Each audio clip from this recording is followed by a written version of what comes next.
with his speech, Habaneros, Jake Millan.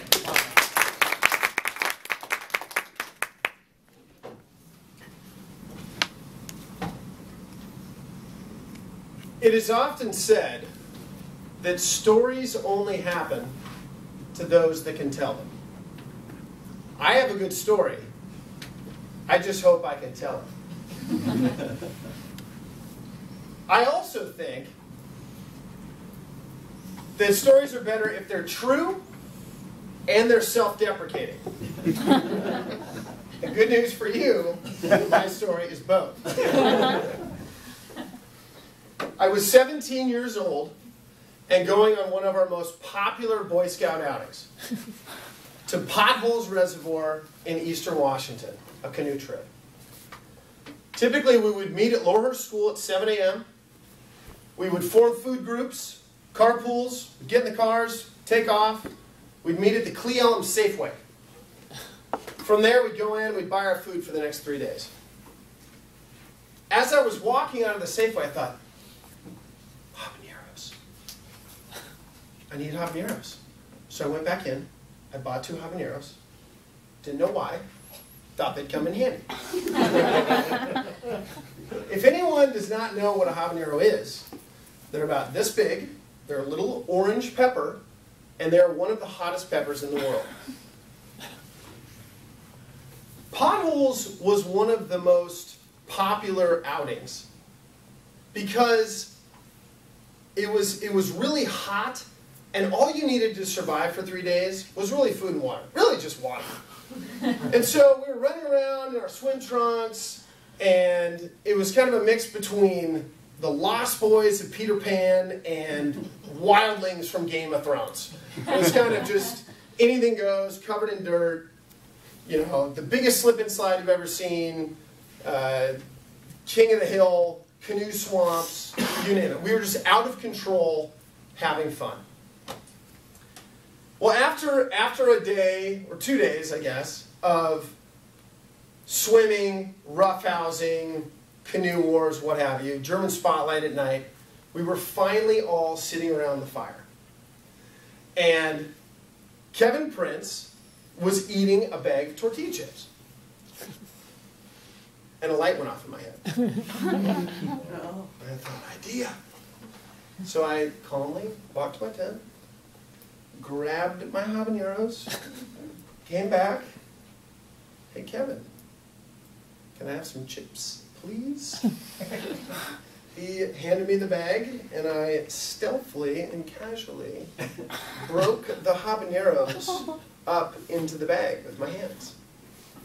And then sat there. Sure enough, Kevin said, Jake, may I have the bag of chips back, please? I said, sure, I obliged. Came back to them and waited. Now, the bag of chips, it did not have any of the big, virgin chips left in it. These are just kind of a crumbly rubble at the bottom. So Kevin sticks his hand in, grabs a handful, throws it down his mouth, and I'm just standing there, waiting.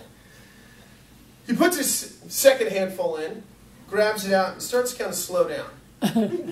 And he's chewing slower, and he's starting to look at what's in his hand, pulling this orange rubbery looking thing out, and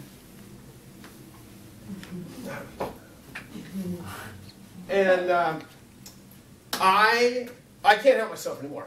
And so I turn around and I walk away, and I'm biting my lip. I'm about to erupt in laughter, right? And Kevin starts to put it together and starts to get suspicious, and very shortly thereafter he's starting to accuse me. Jake, what did you put in the chips? And I can't contain myself anymore, and I come back and I said, Kevin, I was going to put them in the salsa. They're habaneros, but instead I just thought to put them in the... Oh, crap. And I ripped my hands out of my mesh shorts. And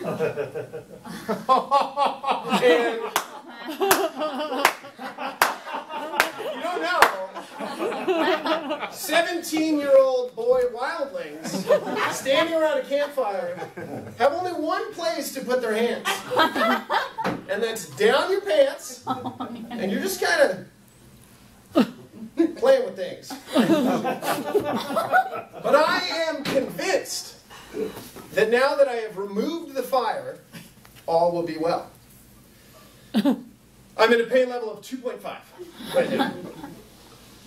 The pain level rises and rises, and the situation gets funnier and funnier to everybody but me. Soon, all that can be heard is a dull kind of tapping, a dull kind of bass sound, and it's the sound of heads banging uncontrollably against the canoes around the campfire as everyone but me is laughing hysterically and uncontrollably, rolling around on the ground. I, meanwhile, am down by the lake, which is where the only breeze is. My pants are gone. I am outstretched.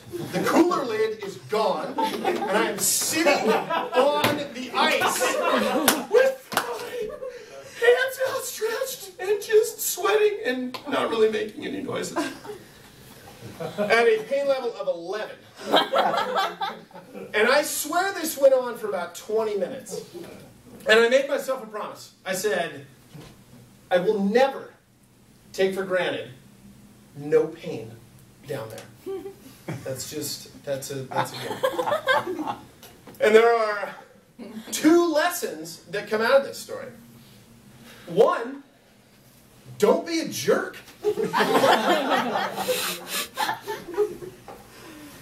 And two, the karma dragon will always come full circle. Mr. President.